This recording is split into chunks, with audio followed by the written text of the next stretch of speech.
Hey guys, it's Jay coming to you guys from Camden, New Jersey, where Governor Corzine has just wrapped a press conference where he's outlined the third component of his three-step strategy for safer streets and neighborhoods. This press conference actually took place at Camden's Hope Hall, which is a very, very interesting place where offenders can go and sort of grease the slide into their reentry into society. I've got the Chief Operating Officer of Hope Hall here with me. And I'm wondering, Ms. McKinnon, if you could possibly tell us why, when the governor says that Hope Hall is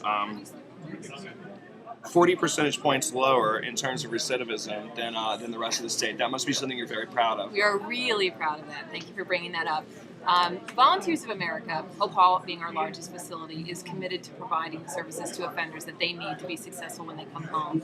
So when clients come here from state prison or when they failed on parole, what we do is work with them individually to help them be successful. So we are in the process of helping them find employment, participate in treatment, link with their family members. So we do the things that we target, the things that are going to make people successful when they leave our programs. The statistics that the governor quoted about that people who are come through our programs after 2 years of their release, that they have a 32% re-arrest rate and a 23% reconviction rate, when in fact 2/3 of people leave state prison and go back.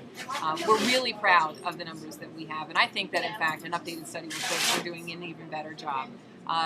We work individually with clients. The governor said it, that one size cannot fit all, and he's absolutely right. We have to target what is a risk to that person. For some people, getting a job might be what they need, and for other people, it's a drug and alcohol problem that's going to keep them from being successful. I think maybe what people don't understand, who have maybe never been a part of, who've never been in jail or who don't have a family member that's been in jail, when you're released, there are so many strikes against these people. I don't know whether you're liberal or you're conservative.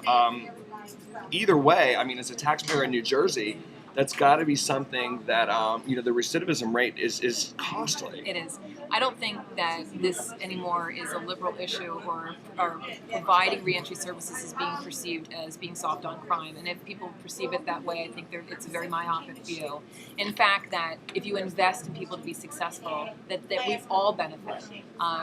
Clients who come to this program, they earn money, they go out, they get jobs, they pay their taxes, they pay their child support, they pay fines, fees, and restitution, they save money.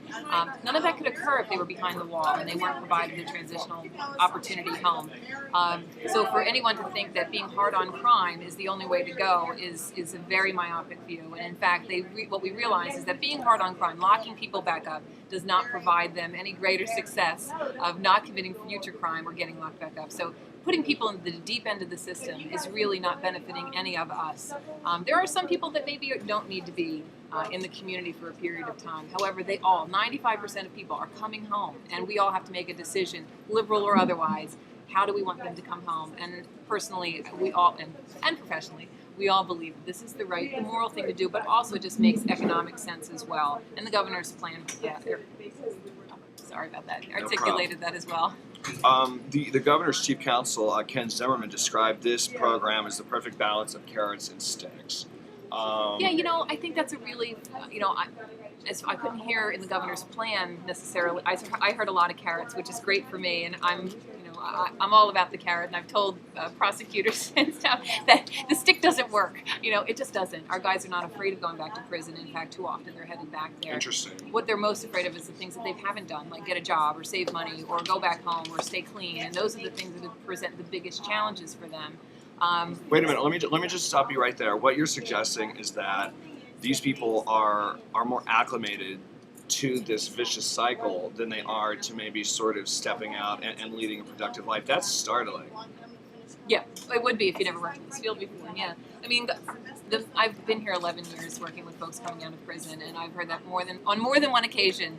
It's really, first of all, coming to a halfway house like Hope Hall or the other facilities that we run, because we run a women's facility and another men's facility, that it's not easy. Not everybody makes it. Not everybody is ready to go to work, do the right thing, be responsible. They're not all ready to do that. It's not an easy task.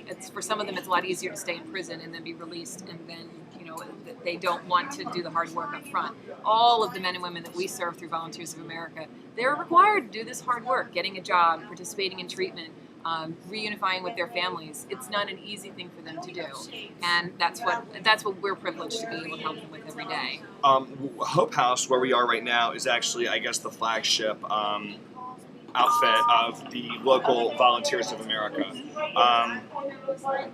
Hopefully money well spent and well invested. I mean, did the governor come here because this is a model that they're maybe looking to emulate elsewhere in the state? Well, I'm also the president of the Coalition of Community Corrections Providers, so I represent all folks who are providing these services in the state of New Jersey.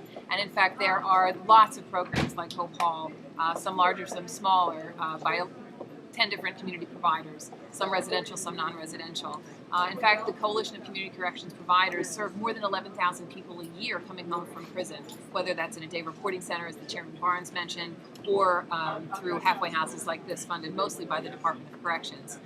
So yeah, I'd like to think that the governor chose Hope Hall because it's a model program. We feel very strongly that it is. I think it also speaks to his commitment to Camden, that this is a three-pronged approach, and 3 cities were selected, Newark, Trenton, and Camden. Camden's needs are much different than the city of Trenton, much different from the city of Newark, and I think that it was just a terrific opportunity for us to talk about the work that we do here. I did notice that the mayor, Gwen Faison, and also the assembly folk from I'm assuming that Hope Hall is in Speaker Roberts and Assemblywoman Cruz Perez's district. Yes. I mean, they're saying the right things, but I mean, you look around this neighborhood. I mean, Camden it's dumb in some places. Camden's been struggling for a long time, and I think all of us are committed to doing the right thing. Housing, there's a lot of activity around Camden, with the new COO of Camden, what have you, that there's a lot of people who are trying to do the right thing. An outsider coming in might see only the negative. For those of us who are here every day, we see all the positive changes. I think the key thing here about reentry is to recognize that offender reentry is key to any economic development. You've heard that 25% of people are coming home directly to Camden, and a third of the kids. And if we don't do something about reentry in Camden, then we're not really looking at the economic development of Camden in the right way. We're key. The offenders who come home and who are working, and all of us who work here in the city, we're key to the economic success of the city, and we want to support it, and we want to do the right thing. Well, finally, Ms. McKernan, I'm wondering if, in all this talk of reentry, there's been any talk about restoring the right to vote to some of these upon reentry. I hope so. Disenfranchisement is something we all should be ashamed of, as far as I'm concerned, especially as we know that disproportionately minorities are disproportionately represented in the prison system. When we look at that, those folks not being able to vote, whether they're on parole or been released from any form of supervision. I haven't heard that yet, but I think that knowing the expertise that's on this panel, that if it hasn't been discussed, it will be. I think that we all recognize that people deserve the right to vote if they have done their time and paid their debt to society. If we want them to be, and the governor keeps talking about returning to civil society, and I really do hope that giving back the voting rights to folks who have served their time and done their obligations, I really hope that's part of it as well. And finally, thank you for bringing that up. As somebody who, this is your life, this is your profession, when you go home, I'm sure that you're still thinking about your chargees all the time. So you're in the trenches for this issue.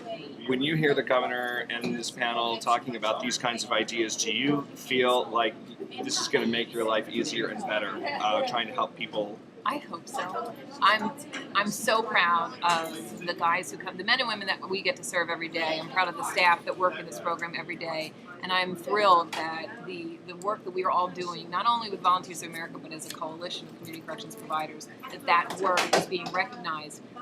It's important for the governor to know to take stock in all of the programs that we have.